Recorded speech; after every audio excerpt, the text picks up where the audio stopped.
ஏனென்றால் பாராளுமன்றத்தில் நாளைக்கு பின்னேரம் 4:30க்கு கட்சி தலைவர்கள் மாத்திரம் சந்திக்கின்ற ஒரு சந்திப்பு ஒன்று ஏற்படுத்தப்பட்டிருக்கிறது.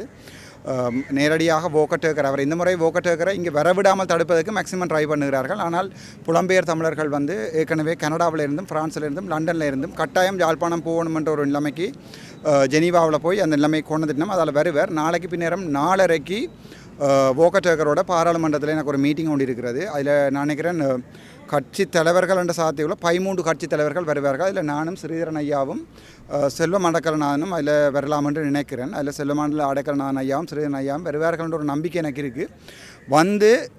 முள்ளிவாய்க்காலில் நடந்தது இனப்படுகொலை என்றதை அட்லீஸ்ட் ஆங்கிலத்தில் சொல்ல முடியாட்டிலும் நாங்கள் சொல்லிக்கையாவது தயவுசெய்து எங்களோட ஹெல்ப் பண்ணணும்னு நாங்கள் எதிர்பார்க்குறோம். ஏனென்றால் நாளைக்கு நான் பாராளுமன்றத்துக்கு போகக்கூடாது மேக்சிமம் தடை எனக்கு ஏற்படுத்தப்பட்டிருக்கிறது. மிகப்பெரிய ஒப்பந்தங்கள் கேட்கப்பட்டிருக்கிறது. வர வேண்டாம், ஏதாவது ஒரு காரணத்துக்காக வர வேண்டாம் என்று நினைக்கிறேன். நாளைக்கு எங்கேயாவது அன்றாவரத்தில் வச்சு பிடிச்சா ஒழிய மற்றபடி நாளைக்கு பின்னர் 4:30க்கு நான் நிற்பேன். எங்களுடைய சிந்து பாத்தி மைதானம் உட்பட 2009ஆம் ஆண்டு இனப்படுகொலை உட்பட எங்களுடைய மண்டதீவில் டக்ளஸ் தேவானந்த ஐயா அவர்களுடைய காலங்களில் நடந்ததாக கூறப்படுகிற படுகொலைகள் உட்பட சகல படுகொலைகளும் நாளைக்கு வோக்கட்டேக்கருக்கு எழுத்து மூலம் ஆவணமாக வழங்கப்படும்.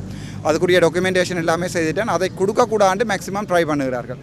அதை நாங்கள் கொடுக்கக்கூடாது. இலங்கையில் ஒரு பிரச்சனையும் இல்லை, புது அரசாங்கம் வந்த பிறகு எந்த ஒரு பிரச்சனையும் இல்லை என்று மேக்சிமம் ட்ரை பண்ணி பார்க்குறார்கள். ஆனால் நான் அதற்கு ஒரு பணிவான வேண்டுகோள், எங்களுடைய ஸ்ரீதரன் ஐயா அப்படி செய்ய மாட்டார், நம்பிக்கை இருக்கிறது. எங்களுடைய செல்வம் அடக்கலநாதனையும் நான் அதுக்கு அவர் வரலாம், கட்சி தலைவராக வரலாம். நான் அவர்கிட்ட கேட்கிறது தயவு செய்து மக்களுடைய இந்த ஒரு ஈனப்படுகொலைக்கு ஒரு குழந்தையை கொண்டே புதைத்திருக்கிறார்கள் என்றால் கொலை செய்து புதைத்தார்களா இல்லை புதைச்சிட்டு கொலை செஞ்சார்களா தெரியாது.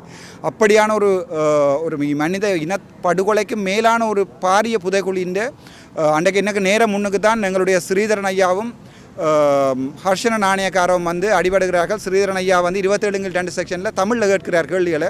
ஹர்ஷன நாணயக்க வேறு ஏதோ பதில் சொல்லுகிறார். அப்போது நான் இடைமறுத்து சொன்னேன், ஐயா கேட்பதெல்லாம் தமிழாக்கம் செய்யப்படுகிறது என்று. நான் நினைக்கிறேன் நாளைய தினம் வோக்கட்டேக்கருக்கு ஒரு தெளிவான பதில் ஒன்று நாங்கள் சொல்லணும். முக்கியமாக சொல்ல வேண்டிய இந்த சிந்து பாத்தி மைதானத்தில் 400 உடல்கள் தான் இருக்குது.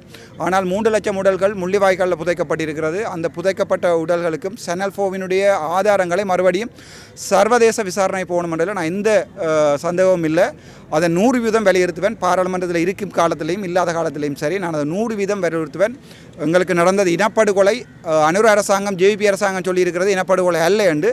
வோக்கட்டேக்கர் போகும்போது அதுக்குரிய உண்மை உங்களுக்கு தெரியும்.